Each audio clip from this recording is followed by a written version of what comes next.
We start with Lucas Tomlinson live from Washington with more on President Trump's press conference with the FBI director. Hi, Lucas. Well, good early morning, Carly and Todd. President Trump touting the success of his crime crackdown dubbed Operation Summer Heat, presenting the after-action report from the Oval Office, and says he's eyeing San Francisco for the next city he wants to see cleaned up.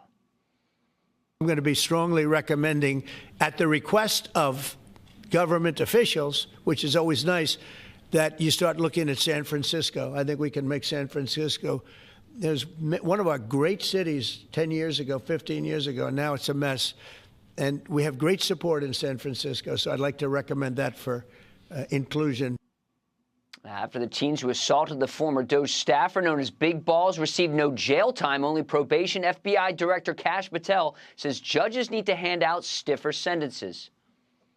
Arrests without prosecutions are meaningless. We are deterring criminals from doing this activity. We are preventing criminals from coming into America. And we are absolutely crushing violent crime like never before and defending this homeland, sir.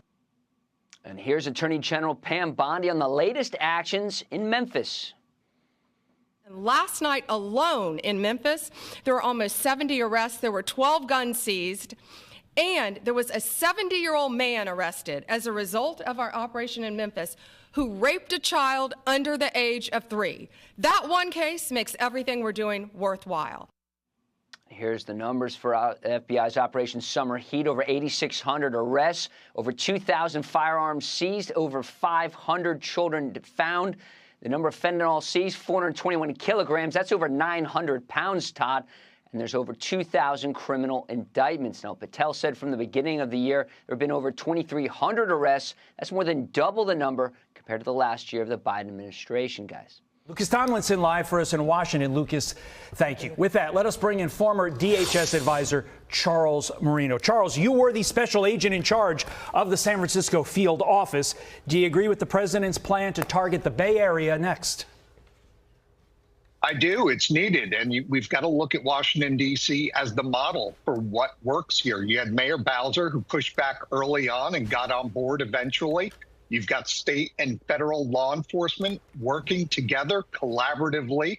And you see that very quickly overall crime statistics drop. They actually plummet. And this is for all crimes, whether it's illegal immigration or those violent crimes that were particularly hitting D.C. hard as a sanctuary city. Now, out of the press conference, you saw the metrics are undeniable in terms of how much progress the FBI is making in combating overall crime. And it also sends another message to governors and mayors in other sanctuary states. And that is, if you want to remain part of the problem, this administration is going to go right through you and solve the public safety problems they are unwilling to solve. Yeah, and to that point, the president making a real interesting comment yesterday, talking about how important this crime crackdown has become to his administration, his mission over the last 9 months. Listen. Didn't realize I was going to make this such a big factor in the administration. I didn't really campaign. I campaigned on crime, but I never thought we'd go into every city and take a really safe city that we've all been living with for years and make them safe. And now it's like a passion for me, and it's a passion for the people behind me. I did get elected for crime, but I didn't get elected for what we're doing. And yet, Charles, Democrats continue to fight his efforts to keep their communities safe.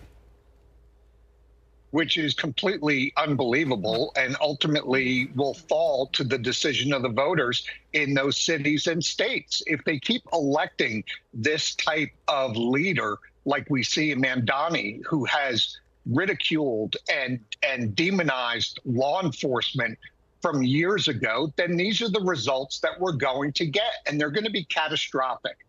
Somebody like Mamdani is a threat to law and order. He's a threat to all 35,000 members of the NYPD, and therefore he's a threat to the city of New York and those that reside there. And we are seeing this play over and over in sanctuary cities and states, and it's got to end. And you're going to see a city like San Francisco that steps forward and says, with a new mayor there trying to make a difference, come and help us solve the problem, President Trump. Yeah. We're going to have a lot more on Mamdani throughout the course of the remainder of our show, the next 55 minutes, if you will. Quickly, the president said he authorized CIA covert action in Venezuela, also said land strikes could be on the table. About 30 seconds to you. How far should the president go in Venezuela? As far as the designation of the cartels and gangs as foreign terrorist organizations allow.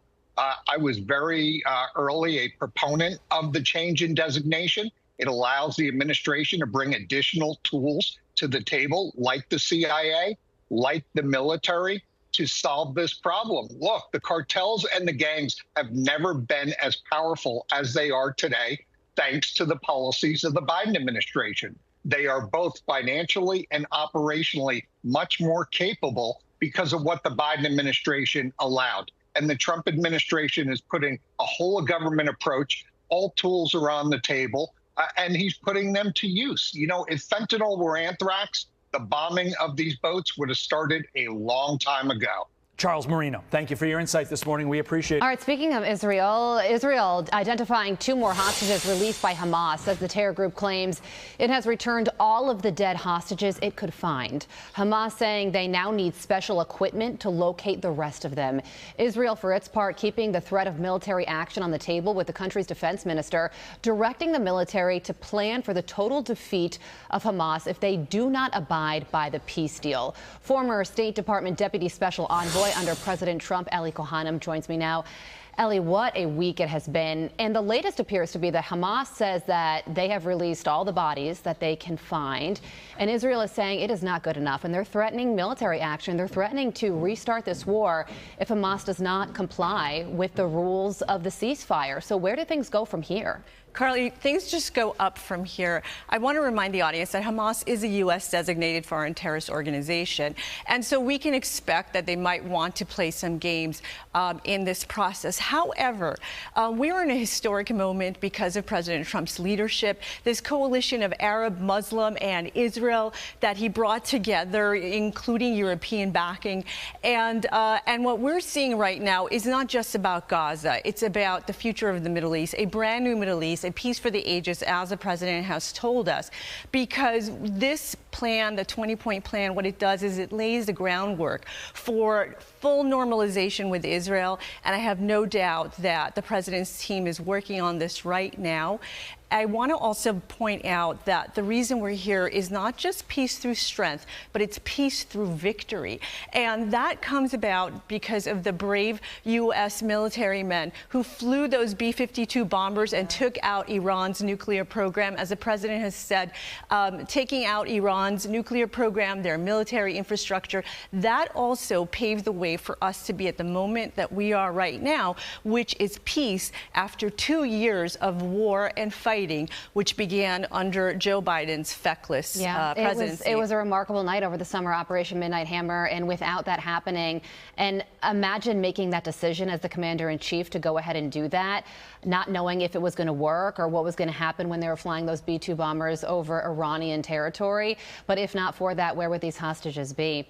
But when it comes to Gaza itself, Ellie, Defense Minister Israel Katz has ordered the IDF to ready a plan to continue fighting if Hamas does not release the rest of these bodies. He says if Hamas refuses to implement the agreement, Israel, in coordination with the U.S., will return to fighting and act to achieve the complete defeat of Hamas, change the reality in Gaza, and attain all the objectives of the war.